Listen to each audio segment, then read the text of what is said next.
Data, data ethics in planning and housing. So we're really excited to have you join us today. We've got myself and a couple of really interesting speakers to have a discussion around some of the issues around ethics in opening up planning data, housing data, using machines to help us make decisions about planning and housing. So we know that more and more data is being created, opened up and made available about planning and about the world that we live in. And there are lots of potential benefits that can be realised by government, by prop tech and plan tech industries, for example. Some examples being that houses can self-report environmental performance or allow people to enjoy living at home for longer by being able to potentially sense when someone's had a fall or needs help. On the other hand, there is unease about the range and scope of information collected, especially when it's combined with data analytics to make decisions that impact on people's lives. So the effective use of data relies on good ethical foundations, but there's currently no formal ethical framework in place. So that's all the blurb for the session. We've got the three of us today. Myself, I'm Alex, I'm Head of Transformation at DXW. I've worked at DXW for around 3 years, and prior to that, been a local government officer and a civil servant, and I lead most of our planning and housing work within DXW. We're also joined by David Mann, who's Managing Director at DXW. He's been at DXW rather longer than I have, but prior to that, I was part of the team that founded GDS. And I'll let him say a little bit more about his experience in a moment. And we're also really lucky to be joined by Sue Chadwick. Sue's a strategic planning advisor at Pinson Masons, who has a background in local authority work as a planning solicitor, combined with an academic interest in planning. And she's just finished a year working as a research fellow at the ODI and has recently completed a really fascinating paper on digital planning. She's also a member of the Red Foundation Data Ethics Steering Group and the Brent Ethics Board. Sue, I don't know if you'd like to say a little bit more about yourself by way of introduction. Yeah, just a bit more of an introduction, really. So I'm originally a planning lawyer who's always been curious about things that within planning and beyond, and digital planning is just really exciting. It is the most exciting thing in planning, I think, at the moment. And as part of that, I started a research fellowship with the ODI, which was going to look at whatever digital planning was. And I looked at 3 separate topics, but by far the biggest one turned out to be ethics, because obviously planning has quite an evolved ethical structure, both in law and policy. But the question is, how does this established ethical foundation mix with this new technology for which there is no real law at the moment? Even the laws we have are kind of pre-AI, which is being wrestled with in the courts right now. And then following on from the completion of that year, I got involved with Brent, and now we are hoping to run a project that looks at decision making. So the actual decisions to use AI in the planning service.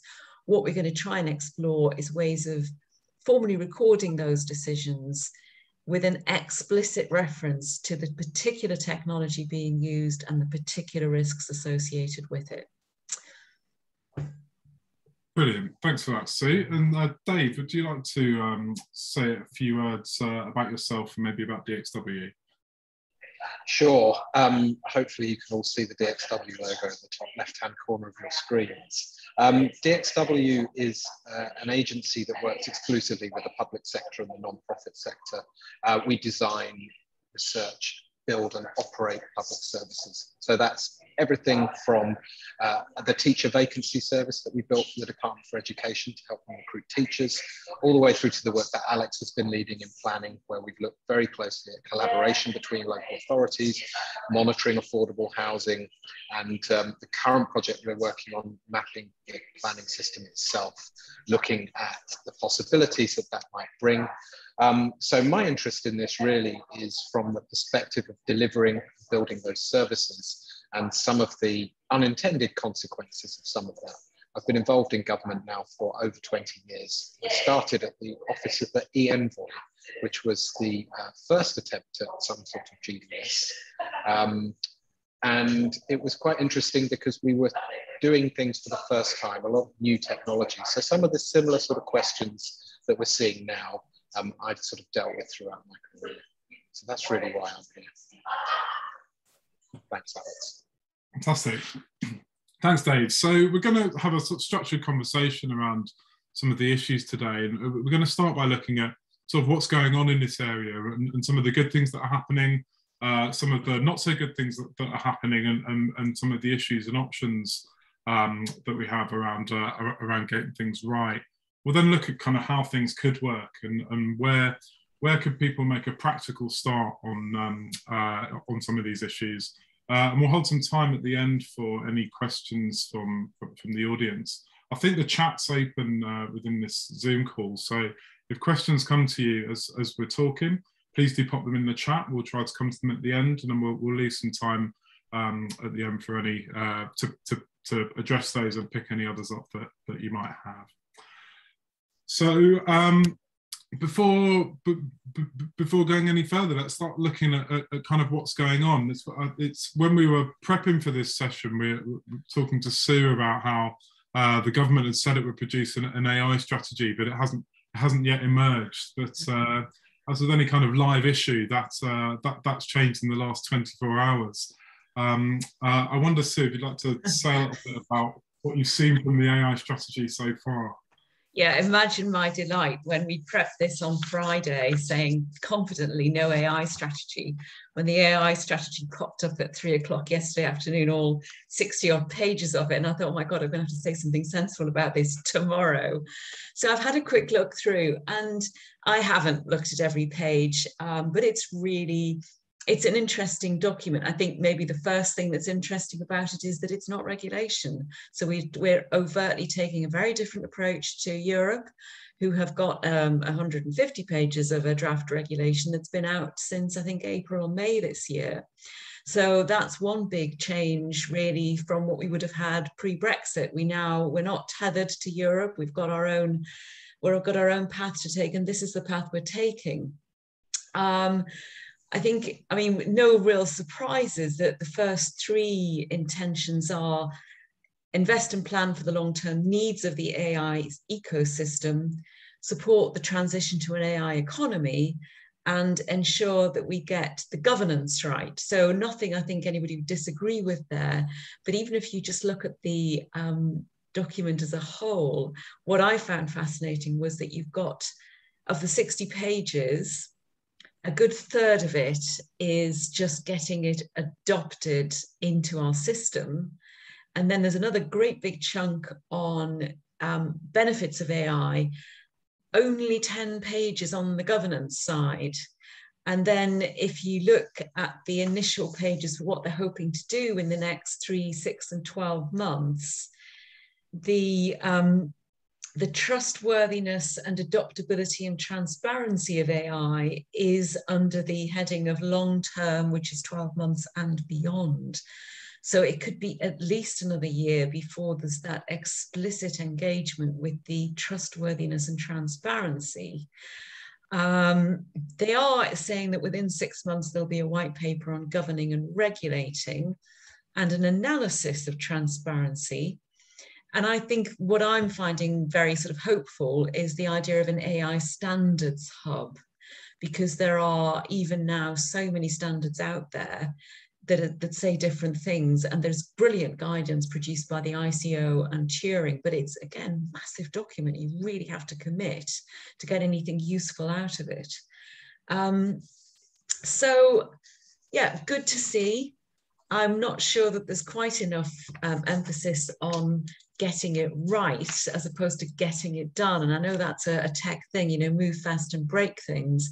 I'm not sure that works so well for the governance. So that's my initial thoughts on what's going on at the moment, which is this emergence of this strategy. Great, thanks, Sue. I think an observation of mine is that we see the planning system as it is and as it currently operates as fairly archaic, and largely based on passing documents around and taking decisions in public. AI can feel like something that's very far away. almost kind of science fiction, and it's hard to relate what we see in the planning system at the moment to some of kind of the benefits and risks around AI. What observations do you have about what's potentially happening in the planning system now? Like where is AI potentially already? I think on a simple level, and we were just talking about this, you have increased automation in the planning system. So there's the RIPA projects, reduction of invalid planning applications, where, as far as I can see, you've got a big decision tree that simply takes, an if-then approach to various steps. I think this is an excellent way of dealing with the automation of planning, because it does cut out so much of that boring work for a planning officer. And it also is easier for somebody who's got the technical skills, and that's a key thing. If somebody's got access to a computer and is happy to use an online service, you don't have that situation where you put it all together in a paper form, lob it into the local authority where it might disappear for a week or so, and then get lobbed back at you because you got the N direction on one of your plans wrong. It does at least stop that, because if you did that with the RIPA system, it would simply say, I'm sorry, you haven't got your N sign rightly aligned on your plan. You can't submit this plan.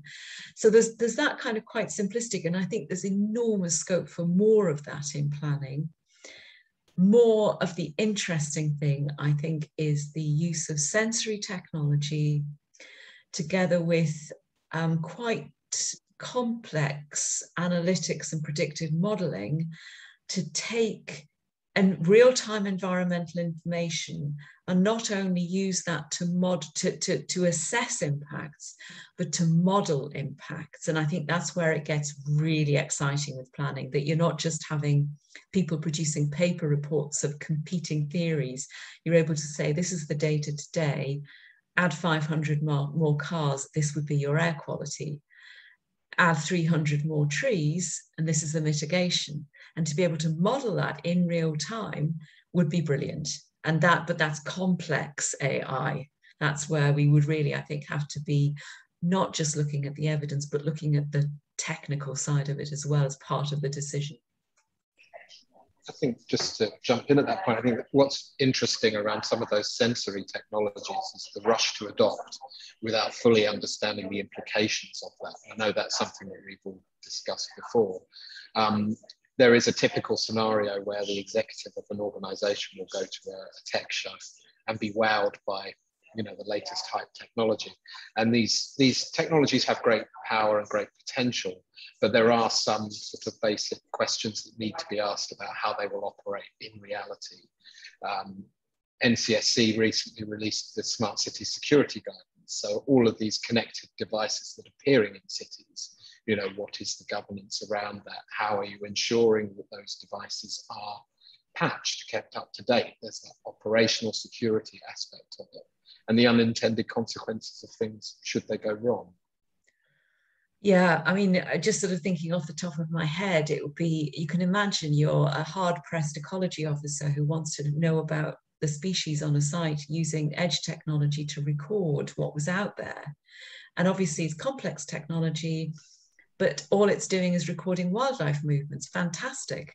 You use the same technology to start recording children going into a school because if you've got security concerns or something, you're using exactly the same technology, but the implications in terms of privacy, in terms of human rights and equalities are enormous. And not even just that, but the public loss of trust. If somebody sees those cameras and goes to the local authority, what are you doing filming my child? And they say, well, we know we had a good intention, just like you said, David, but not necessarily the best outcome. Yeah. So while we're kind of waiting for any central direction on regulation of these technologies and the use of them, can we trust the market to self-regulate? What do you think, David? Well, I was going to say, as the MD of a private agency, I'm probably reasonably placed for that. It's a really good question, Alex. I think, as ever, the answer is it depends. There's a lot of faith placed in innovation circles on, application development, so new apps and new ways to solve problems. And, the many and varied things that government can learn from the private sector in building things. But I think, Sue, earlier you mentioned the move fast and break things philosophy. So quite often, particularly in venture capital funded businesses, where the incentives are to produce the most minimal product that you can and get it out in the market as quickly as you can. There are going to be some things that perhaps are not in that initial product roadmap. There will always be priority calls made. So I think it points to the need for transparency in many of these tools and technologies. And one of the risks I see in entrusting that to the market is, can we trust them to be transparent? The algorithm that underlies a particular product or service. How can you see under the bonnet, see under the hood? How can you understand what decisions are being made programmatically if you can't see the source code? Now, if organizations, and another plug for DXW, we operate in an open source world. So all of the software we develop, we publish the code, unless, of course, there are good reasons not to, like security. But generally, our code is all open. So if we were to develop an algorithm, you would be able to see the decisions made in the implementation of that. And again, it's a really important thing to bear in mind that any algorithm will reflect the biases and opinions and culture of the organization that creates it.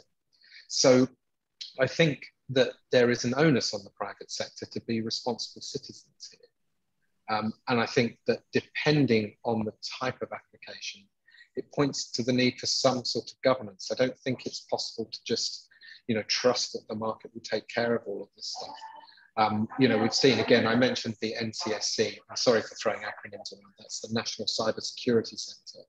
The guidelines around smart cities recently. In this rush to create smart cities and implement mostly sensor-based technologies, you are potentially creating holes that bad actors can exploit.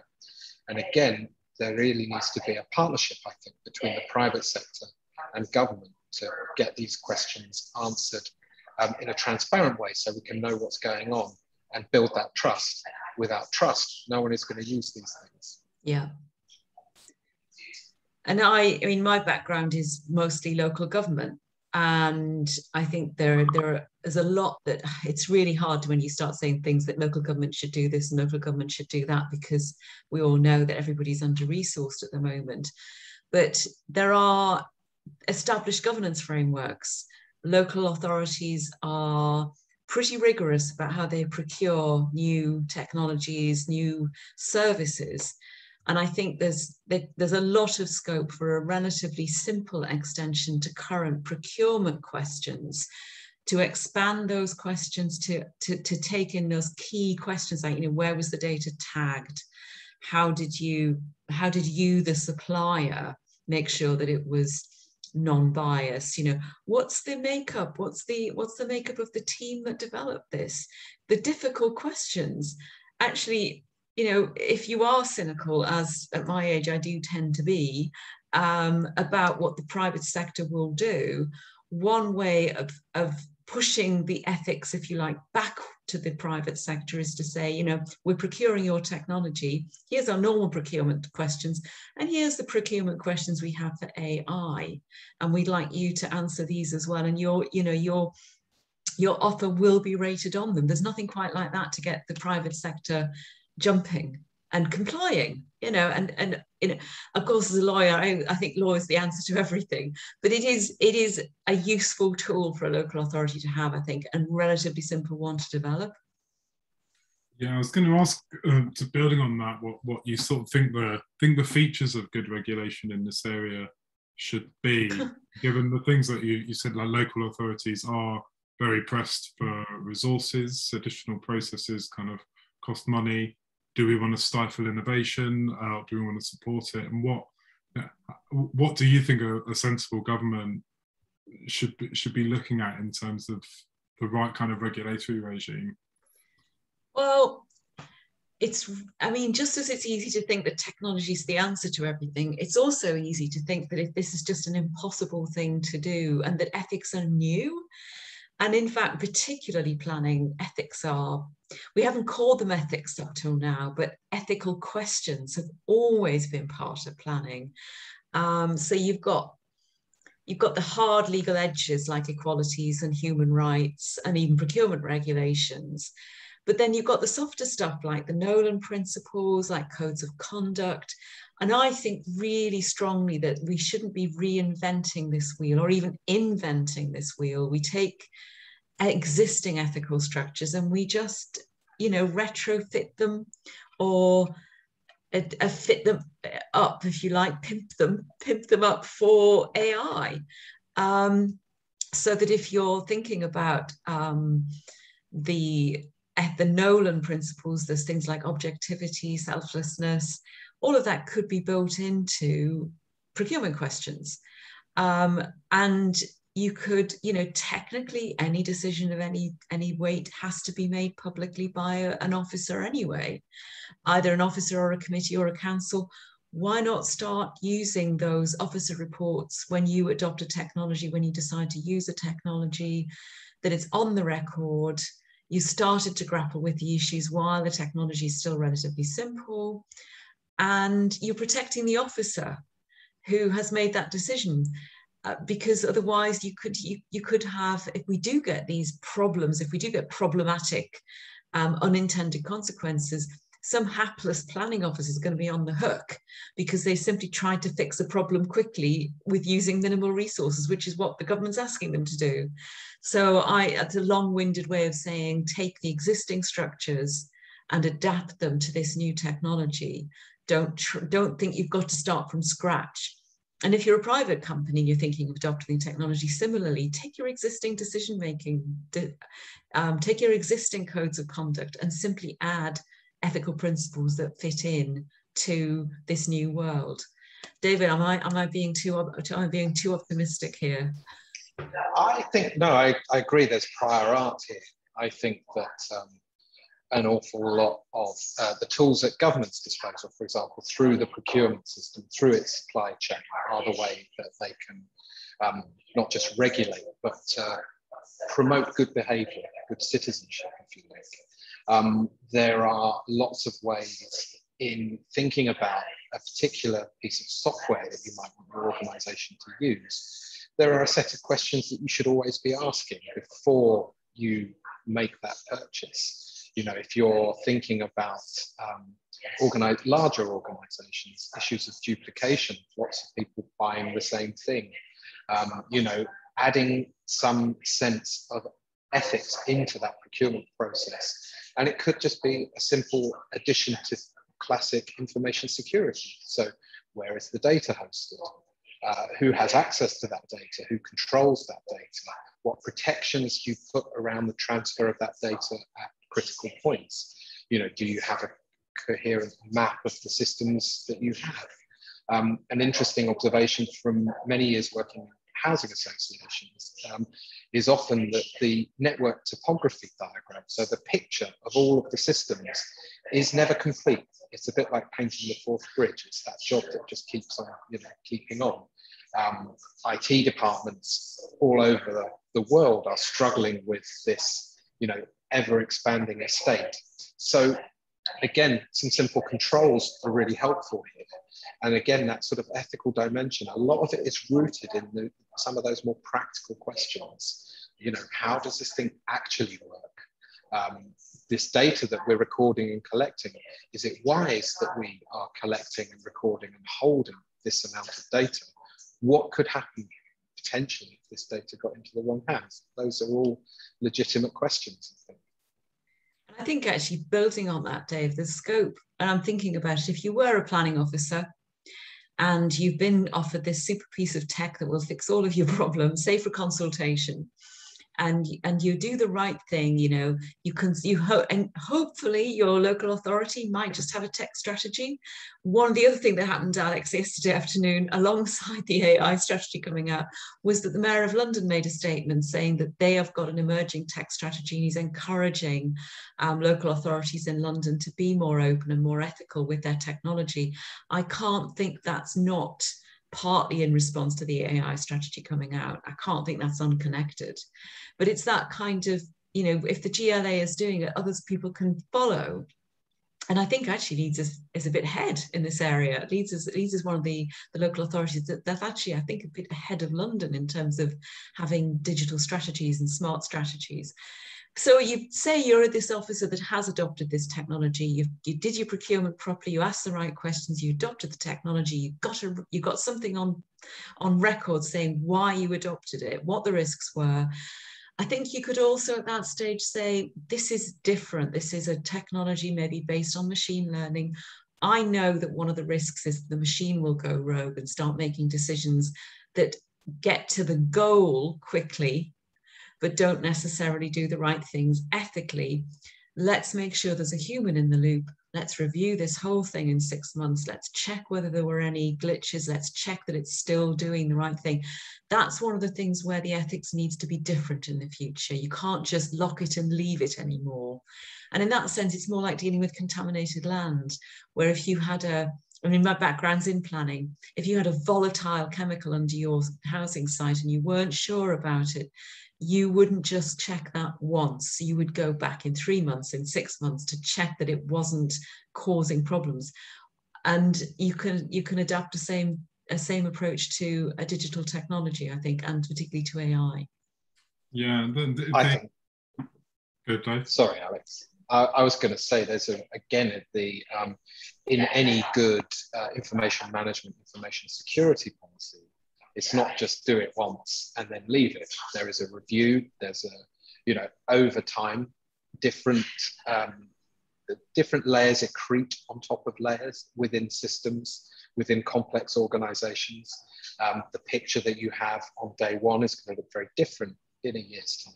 That regular review, that regular sort of set of questions that you need to ask yourselves. I think that's really important. I just really like to echo that. Yeah. And I mean, mistakes will be made by humans or by machines or by both. There was a case maybe about a fortnight ago of a local planning authority testing some changes to their planning management software and issuing a number of spurious decisions in the process with some quite interesting comments. And those decisions were proper planning decisions, and they weren't just able to kind of update the software and update the status. They had issued planning decisions and had to go through the proper routes to get those planning decisions overturned, I think, using the inspectorate. So that's a case of a kind of human and machine getting it wrong. But sometimes the regulatory framework is such that when it goes wrong, a real decision has been made that potentially impacts real people. And the trust issues around that as well. We sort of touched on trust and public trust in new technologies. And I think it's facial recognition that comes to mind, where I think we had some real damage to around public trust around those types of technologies. I wonder if we could dig into what we think some of the reasons are, some of the failures in the adoption of that type of technology that's resulted in the lack of public trust. Yeah, it's a really interesting one, the facial recognition, because in a sense it was a failure of not just the people who were using it, but the whole system, because the issue of facial recognition was brought up by Mr. Bridges and the police quite a few years ago now. And so you had this case bubbling in the background where the courts were saying, you know what, there's a problem here with the use of facial recognition technology. There's a human rights issue, there's an equalities issue, and the police are not getting it right. And sort of in parallel with that, you had the ICO doing its investigations of where automated facial recognition technology had been used in public spaces by commercial operatives. And you had these two sort of issues bubbling away in different areas. And then the ICO issued its opinion saying that, yes, they got it wrong, just as the police got it wrong in South Wales with the Bridges case. And so there was a kind of, why did nobody grapple with this earlier? Why was the not clearer guidance. And I think the most disappointing thing about all of that was that all of the people who had adopted the facial recognition technology stopped. So we have the worst of all worlds scenario where we've had a technology that's been adopted, a good technology that could be so useful for security, for health, used properly. It could be such a useful technology. It's been adopted quickly in order to add some potential benefit because it sounded shiny and new. Nobody's thought about the governance. The formal governance has been slow. And the result is that nobody wants to use facial recognition technology now. And I know that local authorities will be terribly nervous about using it. And it's the worst of all worlds because we've lost the benefit of the technology and we've lost public trust in it as well. And it's kind of, this is how not to adopt a new technology, really. A real shame. I think, you know, trust and transparency go hand in hand. I mean, I talked earlier about the value of open source and the value of publishing code so that you can understand the thing that you're using. And I think when it comes to, you know, there is a lot of emphasis at the moment in engagement around planning and some of those tools for community engagement, for example. All it will take is one fairly high profile data breach, of which there have been a few. And, you know, again, will people trust those technologies to use those? Engagement and planning is something that organisations, local government has been grappling with for years, trying to get more people involved. So again, there is a risk there if you're not clear about the way you're using the technology, the governance arrangements around it, transparency, openness, writing about it even. I think that, you know, there's quite a lot local government can do in particular. It already communicates with its local community. And this is another facet of that and another aspect of that to consider. So the answer may seem obvious based on the discussion that we're having, but at what point do we think that people need to worry about data ethics? And what I mean here is people in planning departments, but also those organisations that are active around the space, technology organisations or people designing and building services. Where do the ethical considerations need to come in?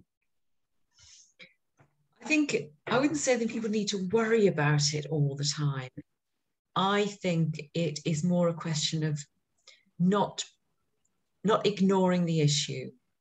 So it's so easy, isn't it, just to adopt a new technology and think, oh, I haven't actually made a decision that needs to be recorded because I can't really think about the ethics. I'm not sure what I'm doing.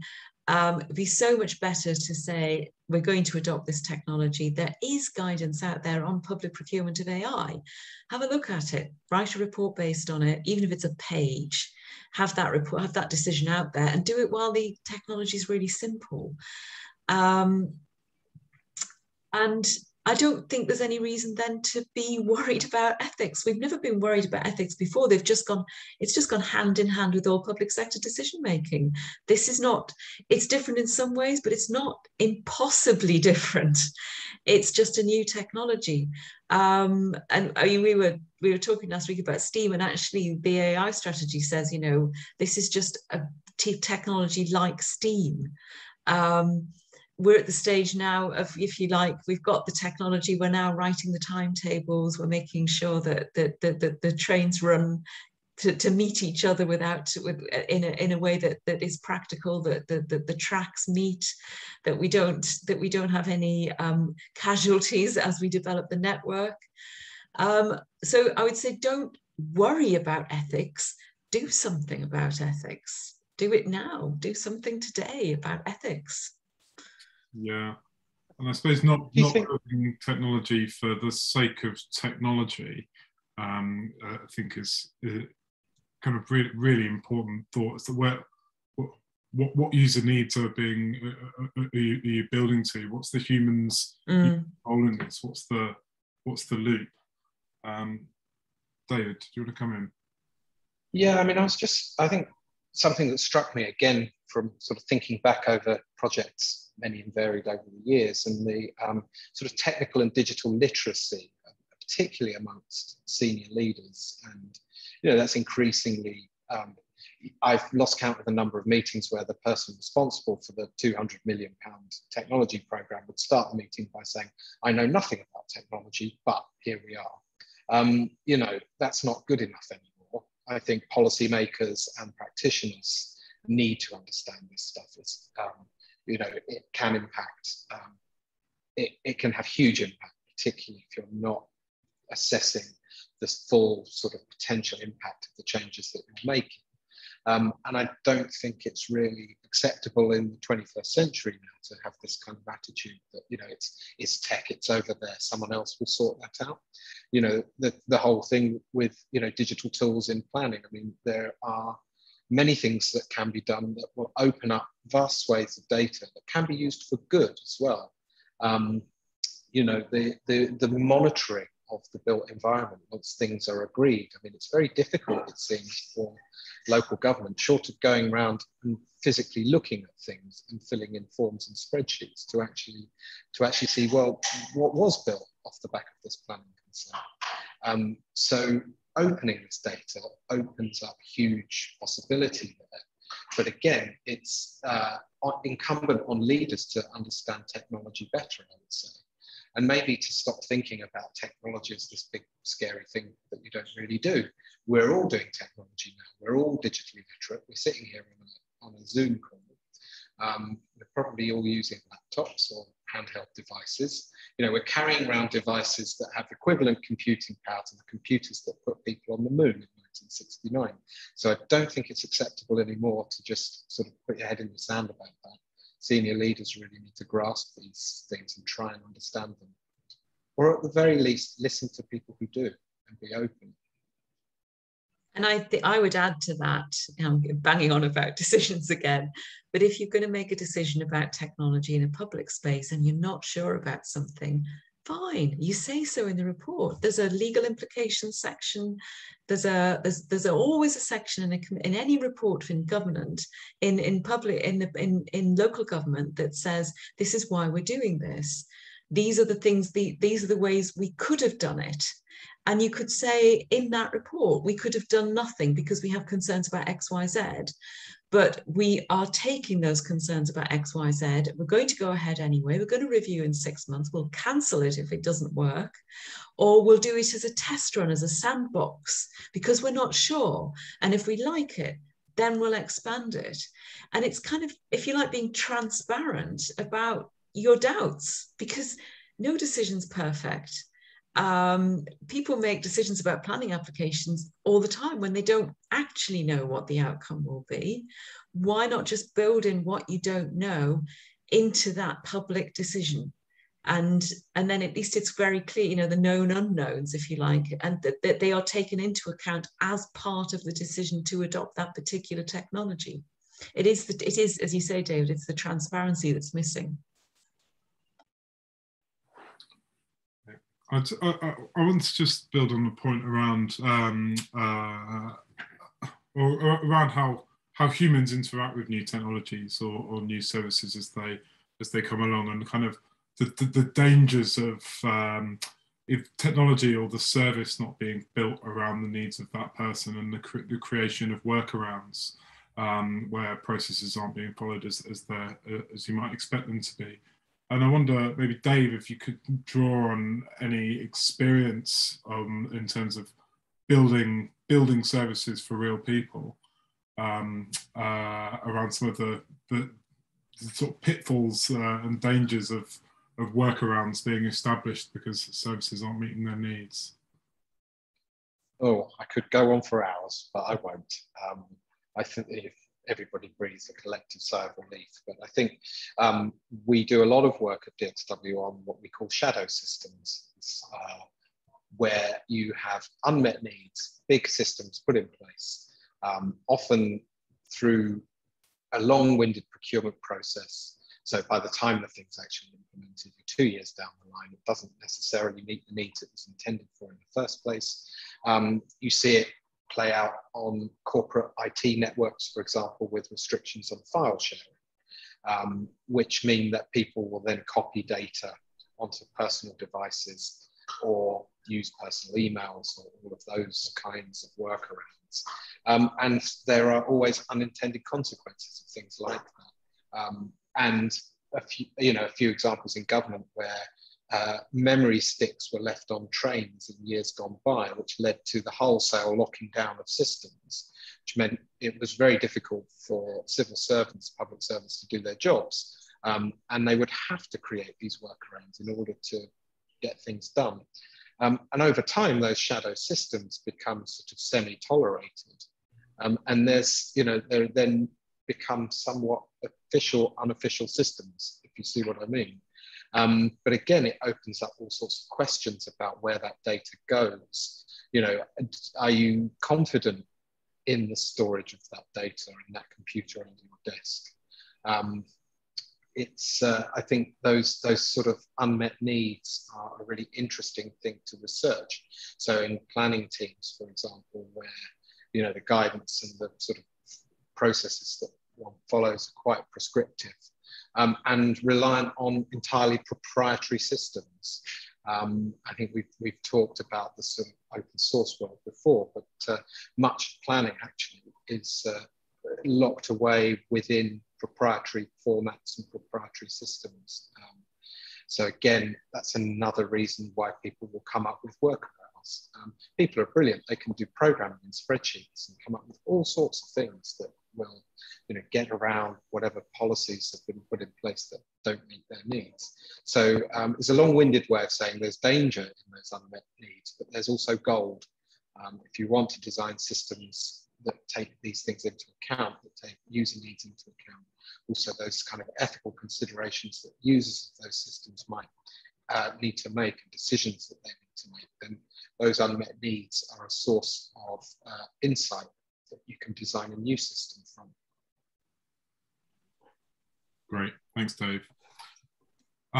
Just conscious of time, and I really want us to be able to have a bit of discussion on some of the some sort of practical or immediate takeaways that we might be able to kind of implement that can help to kind of make things better and solve some of these issues. And because we've got the benefit of Sue's legal knowledge in the room, maybe I want to ask a question, which is what maybe could a lawyer start doing differently tomorrow that might actually help and have an impact? This is a shameless rerun of our conversation on Friday, when I said to Dave that I know that one of the big problems is non-machine readable documents, particularly for you guys, non-machine readable 106 agreements. Now, I'm at the other end of that because I'm part of the profession that produces these enormous agreements.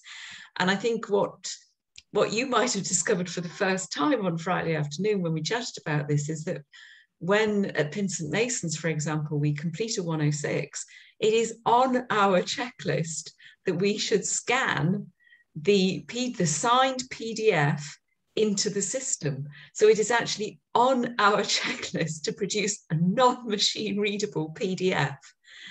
And I'm guessing it's on everybody's checklist, that every lawyer who completes a 106, the first thing they do is create a non-machine readable version of it, because they don't know how useful the machine readable versions can be. And I did ask you, Dave, what could we change on our checklist for 106s tomorrow that would create a machine readable PDF or a machine readable document alongside the one that we need to keep our legal minds happy in the knowledge that nobody can touch it? And you did give me some file extensions, and I have to say I didn't write them down, but I'm going to write them down now, and that will transform what we produce, at least at St Mason's. So please educate the uneducated. So I think PDFs have a place. The PDF is like a photograph. It's a snapshot, frozen in time. This is what the document said at this moment. Many offices are still running Microsoft Word, for example. So instead of saving that file as .docx or whatever the current format is, save that as .odf, an open document format. That means it can be read by any other bit of software. You could copy it into a spreadsheet and save it as a .csv file.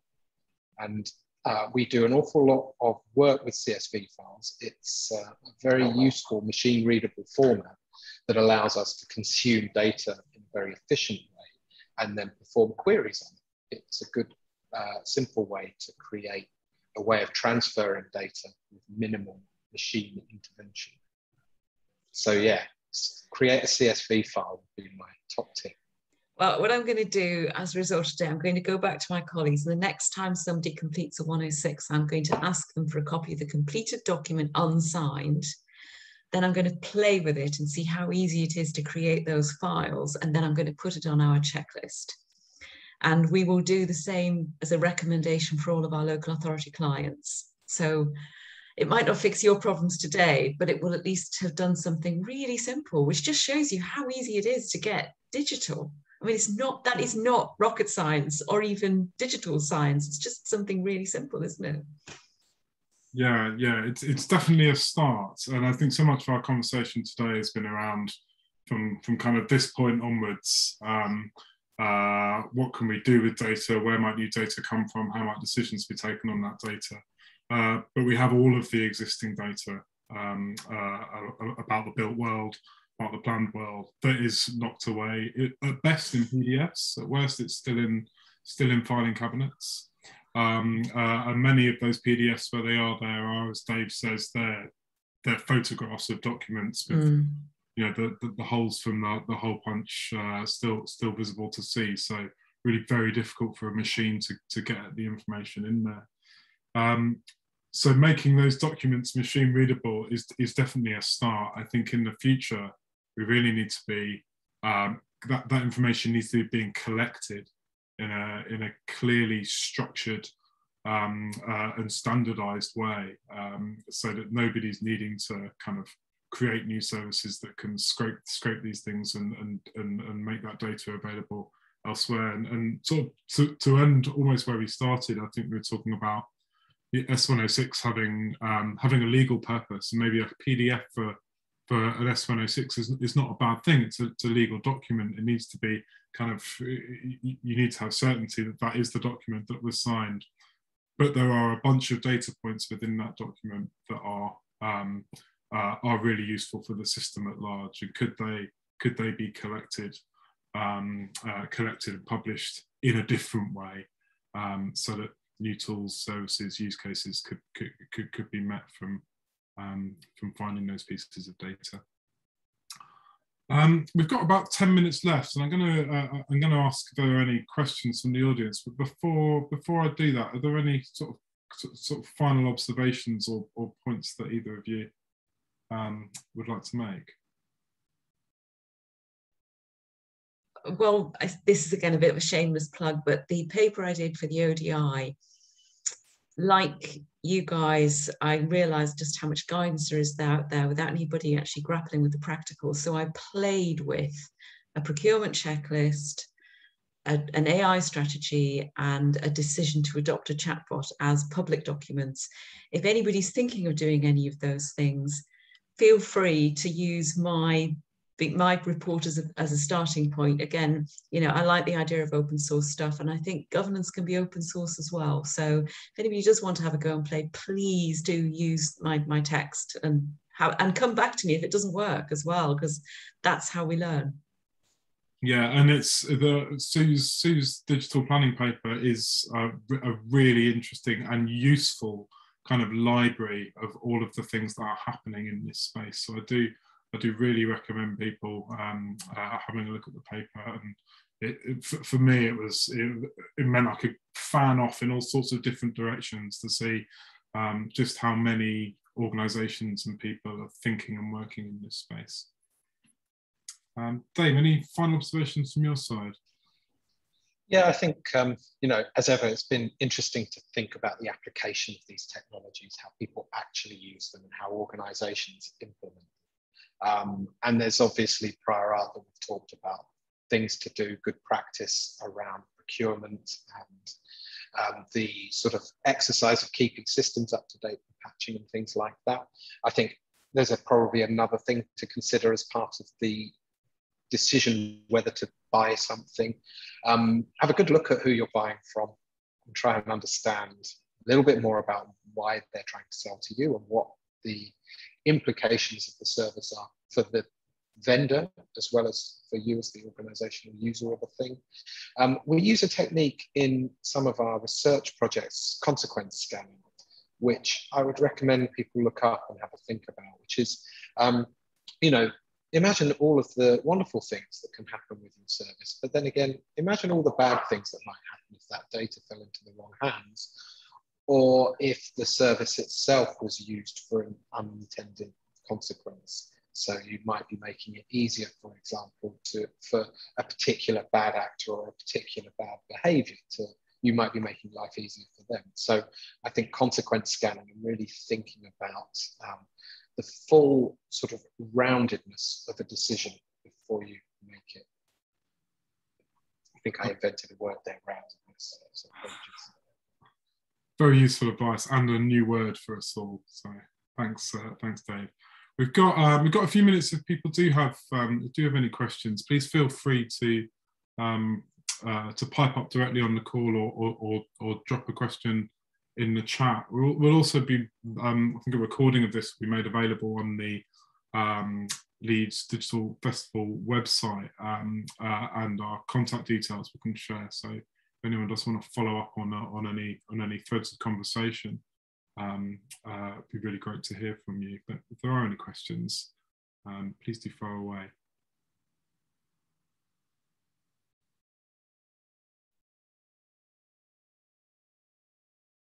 If not, we can draw the session to a close and give everybody kind of 6 and a bit minutes back of their life, which I think is roughly the amount of time you can make a cup of tea in. So I think I just need to say a big thank you to everyone who's joined us today, but especially a big thank you to Sue and to Dave for really kind of fascinating and stimulating conversation on this very live topic. And I'm sure there'll be hopefully not another AI strategy published this week, but much more to read and think about in this area around AI, around planning, housing. And getting at the data that already exists and the ever increasing amount of data that's coming through in the system.